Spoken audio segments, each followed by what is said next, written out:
The road was a whisper of black against the endless white, a winding path leading ever upward into the heart of the winter-cloaked mountains.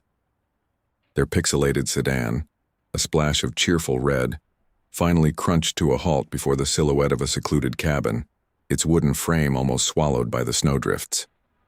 From the car emerged Liam, his breath a plume of white in the frigid air, followed by Mia, who spun in a circle with a laugh, and Ben, who was already shouldering their bags.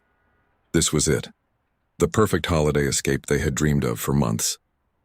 They pushed open the heavy oak door, revealing a haven of warmth and rustic charm. A great stone fireplace stood waiting, promising cozy nights and shared stories.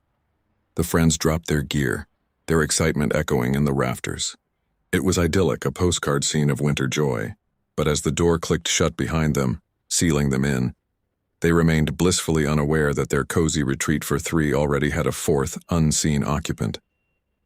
Later that evening, the cabin was aglow with the warmth of friendship and firelight. Laughter filled the air as they shared stories, the flickering flames casting dancing shadows on the walls. It was a moment of pure contentment, a perfect memory in the making.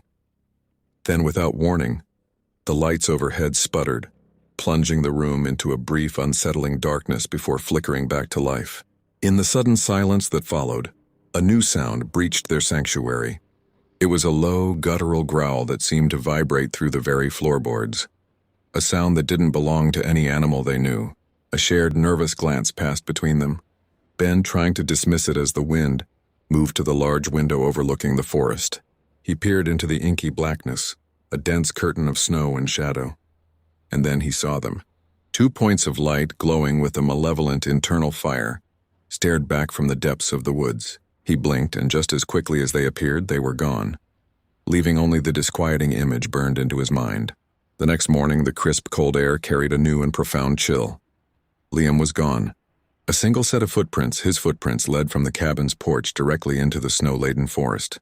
Mia and Ben followed the trail, their calls for their friend swallowed by the vast, silent wilderness. The tracks continued for 50 yards, a clear path through the untouched snow, and then they just stopped. There were no signs of a struggle, no other tracks, nothing. It was as if he had been plucked from the earth, erased from the landscape. Panic, cold and sharp, began to set in. As they huddled together near the cabin, a forgotten local tale resurfaced in Mia's mind, a story whispered by the old-timers in the town below. They spoke of an ancient entity, a creature of shadow and ice that awakens only during the winter solstice, a being that haunts these very woods, claiming those who wander too far into its domain, its hunger as old as the mountains themselves. As dusk bled across the sky, painting the snow in hues of purple and gray, the true horror of their situation began.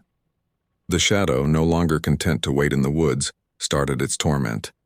A fleeting silhouette would dart past a window, a dark shape against the falling snow. Too quick to be real, but too terrifying to be imagined. Mia and Ben, now united in sheer terror, scrambled to survive the encroaching night. They dragged heavy furniture against the doors, jammed ski poles into the window frames, creating a makeshift fortress against the inevitable assault. The creature began to test their defenses, its claws scraping against the wooden walls, its immense weight thudding against the barricaded door. The night became a symphony of their frantic breaths and the relentless, intelligent probing of the monster outside. From a distance, the cabin was a lone point of light in an ocean of darkness. One by one, the lights inside flickered and died, plunging the home into absolute blackness. And then a final, triumphant roar echoed through the silent mountains, a chilling announcement that the hunt was over.